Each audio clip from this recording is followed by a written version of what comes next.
Roller Skate, Your House, Bodyguard.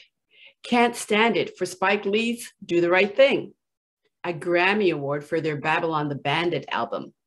Since 1975, roots reggae artists, Steel Pulse, have had hit after hit after hit. Today, I have the pleasure of speaking with one of the founders of Steel Pulse and a world-renowned reggae artist, David Hinds. We'll be discussing Marcus Garvey and the film by Roy T. Anderson called African Redemption, The Life and Legacy of Marcus Garvey. It will have its world premiere at the Trinidad and Tobago Film Festival, and it'll be streaming all day on September 23rd. Good morning, gentlemen. How are you today? I'm doing great, Anne. It's a pleasure to finally meet you, David. Of course, I'm familiar with your music. Everybody is. And I'm really looking forward to this conversation. Thank you. Roy, how did the two of you first meet? There's a gentleman, his name is Robert Yogi. I hope I'm pronouncing his name right. He was introduced to me by a friend. And this gentleman, Robert, used to be a booking agent for, a lot of top reggae artists. So we had a nice little conversation, and I told him about the film. He was all excited, and he was saying, you got to talk to this person, you got to talk to that person. And then, definitely Steel Pulse was in the realm, right? So he said, why don't you talk to Sydney Mills, all right? And then maybe he can put you in touch with other folks. So I spoke to Sydney, who was a band member of David, and Sydney goes, man, you need to talk to David. You need to talk to David, right? And so I said, how do I get in touch with David? So he gave me David's email address. I emailed David, and to my surprise, I received a prompt response back from David. And I said, thank God, this is moving in the right direction. Definitely in the right direction. and fast forward, about 6 months later, David and I were in a studio in New York City, and we're conducting the interview. And I'm pinching myself. Can't believe that I'm breathing the same airspace as David. Fabulous. Wow. So David, I understand that your parents are from St. Anne's Bay, the birthplace of our first national hero. Is that correct? Well, actually, the same parish. They're actually located about 7-8 miles away not too far from Ocherius. Yes. If you're familiar with Jamaica, you got St. Anne's Bay, you got Ochi, and you got Walker's Wood. I've passed by there where they make the jerk sauce. Right, exactly. So it's like it's en route to Kingston, if you're going in that direction, so to speak. So we're not very far away, same parish and the same kind of vibe. So how did you first find out about Marcus Garvey, and when did you find out about him? I was roughly approaching 17, 18 years old when I first heard of Marcus Garvey. And it was through the songs of Burning Spear. Because up until then, yes, Burning Spear, the Burning Spear. You know, thanks largely to Rastafari reggae artists like you, Burning Spear and Bob Marley, definitely the word about Garvey has spread globally. And what do you think is behind the reverence for this historical figure? From my perspective, being at first Black born in Britain, as far as the migration of the African in the Caribbean goes, it was all about seeking a cultural identity, especially for several years of not being recognized as a people within Britain itself and not accepted. And it's always like, go home, you don't belong here scenario. Yeah. So after a while, we start believing it and just thought there was another solution to our situation. And when Burning Spear came with No One Remembers Marcus Garvey, and then we started to do our research and realizing he's come from the same neck of the woods as my parents, we're saying, hey, wait a minute. So we immediately go back to our parents and we say, well, what's going on here? I mean, there's this man telling us about someone that's come from the same backyard that you came from. Yeah. Why don't we know this? Because my parents told me about everything else that was happening in Jamaica. This is why, I go around as being the first Black born in Britain and able to speak the Jamaican patois fluently, as if I was born there. And all of a sudden they've taught me everything else. I got to hear your patois before this interview is out. Wagwan. You know, where I say no. love it. So that's basically how the whole story came in our direction and how we responded to it from a British standpoint. Now, one of your great hits is Rally Round the Flag. How did that come about? That came about upon doing a lot of research on Garvey. I've been researching about Rastafari and trying to find our own identity as a people. And, reading the philosophies and opinions of Marcus Garvey, reading books from J.A. Rogers, all those historians that sort of gave us a feeling of worth. So after that, I decided to compose, the whole idea of having an anthem type song to what we were about as a people. And Rally Around the Flag just fit the bill. So I just wrote the lyrics, everything I knew about Marcus Garvey, everything we knew about the flag, and the whole idea of us being attracted to the whole sentiment of Marcus Garvey. That's how we'd be attracted to various characters in the Bible. Sure. That's what I'm saying. Yeah. For the folks who are watching today, some are hearing about Marcus Garvey for the first time, and some are hearing this word Rastafari. I was just wondering, not a lot of folks have, the hair the way that you have it. Could you just tell us about what gave birth to Rastafari? As far as myself or in connection with Marcus Garvey? Both. What gave birth to Rastafari is like what I was saying to Anne in the beginning of the conversation. Well, from our perspective, the birth to Rastafari was really an identification that we as ex-slaves or the sons and daughters of slaves needed a place to belong. And there was a lot of revolutions going on, first on the plantations, and then outside of the plantations, there was individuals that were trying to establish themselves, the Booker T. Washingtons, as such, and Noble Drew Ali, and Elijah Muhammad, and all these icons of yesteryear trying to establish themselves. And then from our perspective, from a Jamaican standpoint, saw the importance and the significance of Ethiopia being the only country in Africa never to be colonized. And with all the trappings and trimmings and sayings of looking towards Africa, which came from out of the Marcus Garvey camp, so to speak, we decided to look and saw there was someone that we could identify with based on the words and the organization of Marcus Garvey, to look towards Africa, where there shall be the crowning of a king, and in him we shall find our redemption. So once we started looking at that direction, we saw Haile Selassie, Ethiopia being the only country not to be conquered and Europeanized and occupied on a permanent level like the rest of Africa. We said to ourselves, this is the direction we need to go. And as far as Haile Selassie is concerned, he was called Rastafari. Ah. So Rast means head and Tafari means creator.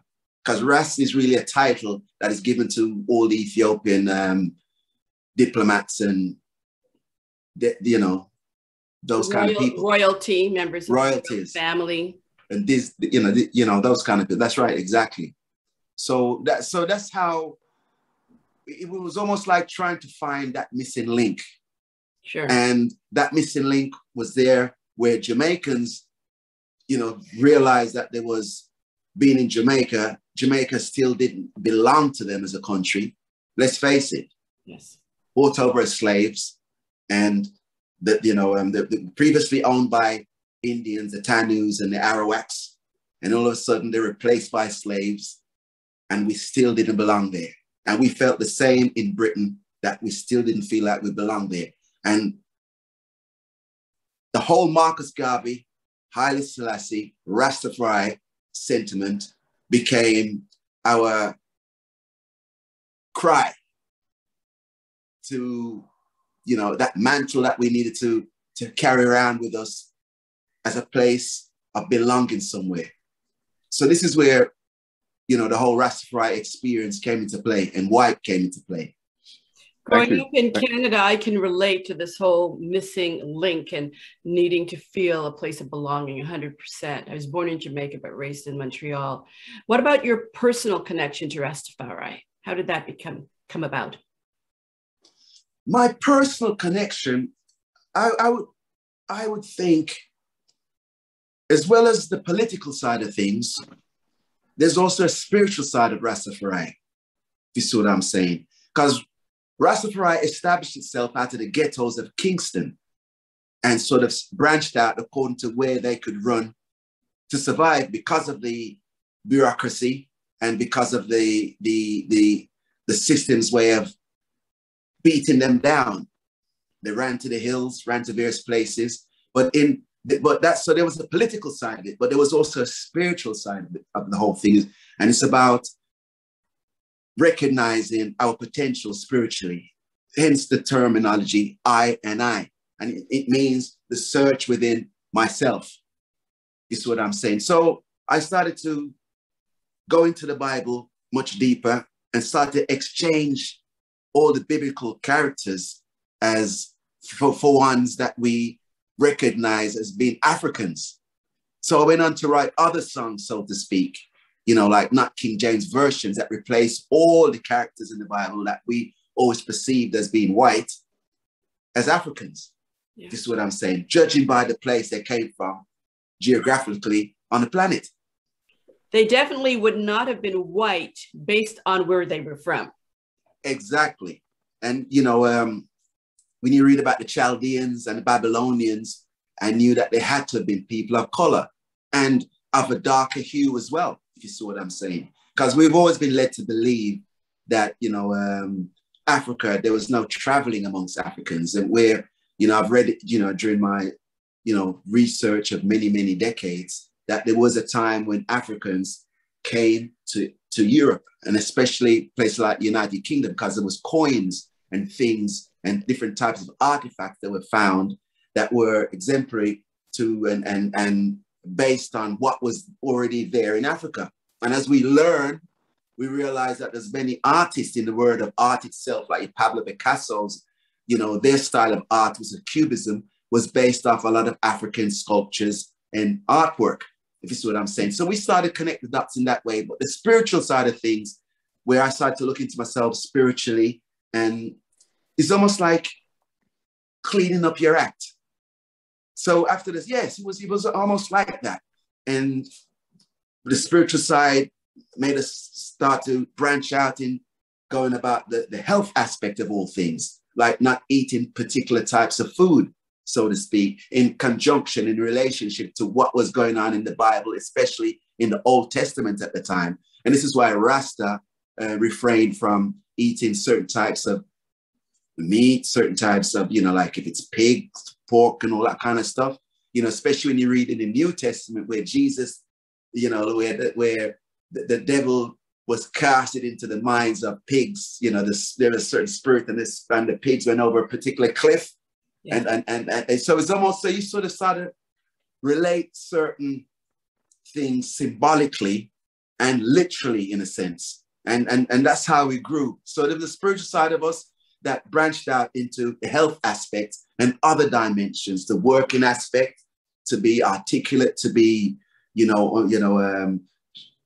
be self-sufficient and independent.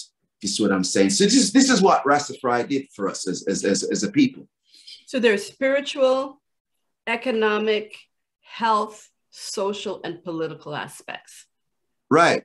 And the first Rasta, which was Leonard Percival Howell, who has been credited as the first Rasta, was obviously, there was out at that time, there's really four of them, but he is the one that has been given the most credit for that. But he too tried to establish a commune within the hills of Jamaica where the Rastafarians became self-sufficient, where they literally didn't need anything. They had their bakeries, they had anything to where they made their own clothes, grew their own food. It was that kind of commune, but the system wasn't having it and raided them and beat them down time and time again. That was at Pinnacle. Pinnacle. That's right. Then there was coral gardens in the west part of the island, around the Montego Bay area. This is what I'm saying. So there was different factions. This is why I mentioned to you where we all had to run to the hills to survive. Sure. And other islands throughout the Caribbean followed the same suit when they started to attract themselves to the philosophy of Rastafari, especially the island of Dominica. Yes, I've been there, and there are a lot of Rastafari there. Right, and Dominicans when I see a Dominican, I revere them simply because I knew what they had to go through as Rastas surviving in Dominica in the early 80s, where the slogan was, if you sight a dread, you shoot him dead. Where an ordinary citizen, not police, had the right to shoot a dread at will and would not be charged for it, and so they literally survived by running to the hills. Wow. And if you know the geographical landscape of Dominica as an island, it's the hilliest island in the Caribbean as far as I'm concerned. Very rugged. I mean, we've had experiences there, and to know firsthand information ourselves that, to be a Rastaman in Dominica, especially in the early part of the 80s, was not an easy ride. No, not at all. Not at all. Right. In today's political and social climate, how important is Garvey, and how important is a film like African Redemption? We've been seeing what's been going on over the past 4 years, 12 years. And I'm saying that because things became evident. Story comes to bump is a term we use in Jamaica as well, where ever since Barack Obama got elected, we started to see the world through the eyes of racism. Yes. For once, racism became what it really is. We witnessed the killing of Trayvon Martin. We've seen most recently, the strangulation, the chokehold of George Floyd. And if you realize or recognize Garvey's philosophy, it was all about returning back to Africa, repatriation, and that we'll never get justice, liberty, and equality living in the West. So with all these things that have happened over the past 12 years, I mean, it's been happening longer than that. We can go back into several decades of lynchings and shootings and everything else. But let's be real. The world has been paying attention, especially since the Trump administration came into play, and we really saw where no one was afraid anymore to say it as it is. You saw what I'm saying? And we've been fighting back and saying, oh yes, now you're talking. So with that said, there's been more of an eye-opening experience happening within, the diaspora, where the diaspora has been interconnecting with each other across the planet. If you see what I'm saying. There's been more of an influx of people traveling to Africa, especially in America, from America, going to Africa and realizing, I think I can stay here. My last visit to Africa was in Ghana about 15, 16 months ago. And I was surprised to see the amount of, African Americans. And not only that, young African Americans, they weren't even 40 years of age as yet, in their early 30s as such, paying a visit and saying, we're setting up here, or I've been living here for 2 or 3 years. I came here and stayed, or I came here, took my belongings and came back, and now I'm staying. So I met a lot of those. So Marcus Garvey's words are coming to pass right now, where we are recognizing ourselves and associating ourselves with the mainland, which is something that we should have been doing all along. We spent a lot of time battering down in the West, trying to make ends meet, and it wasn't quite there. And in the same time, over the past several decades, we've been seeing images of Africa where there's coups, where there's famine, where like the recent incident happened in 1994, where the Hutsis and the Tutsis were at war in Rwanda. So with all these negative images, we sort of stayed away from that kind of policy and stuff. But as the years rolled by, and especially looking and seeing how beneficial Africa has become, where they've created their own music, their own, it has its own music industry, and it has a very strong entertainment industry in regards to film. You know, there's a lot of videos, just like Bollywood, what they would call in India. Mm-hmm. I realized Africa is recognized as such. And also the leaders, although there still needs to be a drastic change with how the leaders are operating, you know, the people are thinking on a level now where they're sort of recognizing and be more competitive. So we're realizing that the words of Marcus Garvey needs to be fulfilled. Definitely. And, you know, David, as you say that, there is a chance, there's a good chance that it's probably going to be illegal to show my film in a few states in America, by virtue of the fact of these politicians and the policies that they're instituting against 3 words: critical race theory. That's right. Okay. The study of systemic racism. They do not want us to go back into the past. They do not want us to revisit the dark pages in our history. But the bottom line is, I think that the only way, I know it sounds cliche, but the only way you can move forward is to look back, right? That's the only way. Or else you'd be going around in circles chasing your tail. So it's all about, and this is what we did. We did all our researches to know where we're coming from. You know, what the African was worth, you know, centuries ago, and why the situation came to what it came to, and why it still remains what it is. Mm-hmm. And they're afraid of films like this film waking you up, waking everybody up. Because let me remind you, in the 1970s, Roots came out. Mm-hmm. 1976, Roots came out, and it was a rude awakening. Not for Rastas, because Rastas were already on top of the whole historical knowledge of the slave trade. But my mother at that time was residing in the United States, and I was still in the UK at the time. She went over to, you know, one of those migrants who tried to make a living in America, then to send for the rest of the family, which she ultimately did. But during that period of time, my mother was not in our household. So she was getting messages back to me as how it was in the United States among the African Americans. And she told me at that time, it didn't seem as if the African Americans totally knew what went down in regards to what was happening with the slave trade. And so at that time, she said, people were so fixated, so fixed on watching this program, the all 6 series, that shops were closed, workplaces were closed, people were coming home in time to watch every single episode. And my mom said the African Americans went apeshit, pardon my Spanish, when they realized how the conditions were. Well, it certainly was an awakening, and it shows the power of movies and film and TV to really raise awareness and consciousness. Right. So maybe where Roy will become a problem, where it might become a bit of a conundrum in so many ways as he perseveres in advertising his film, it may be based on track records of what films have done within the Black diaspora at given times. Sure. I want to just personally thank David for just throwing his support behind this film 110%, where others chose not to go, and those will remain nameless right now. The only important person right now is you, David. And I want to, just publicly thank you from the bottom of my heart for just, I'm not going to cry, but, for just believing in this. It's okay, I got some tissue. All the support. Thank you, David.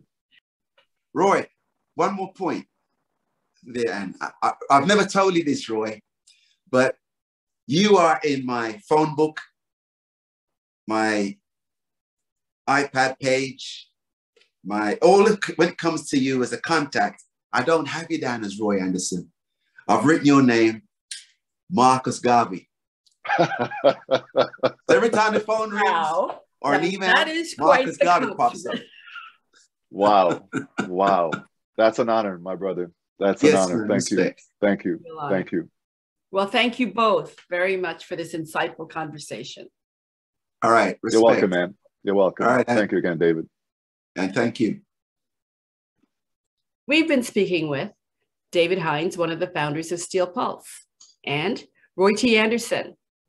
His film, African Redemption, The Life and Legacy of Marcus Garvey, will be streaming all day on September 23rd at the Trinidad and Tobago Film Festival. You can access it through the link in the comments.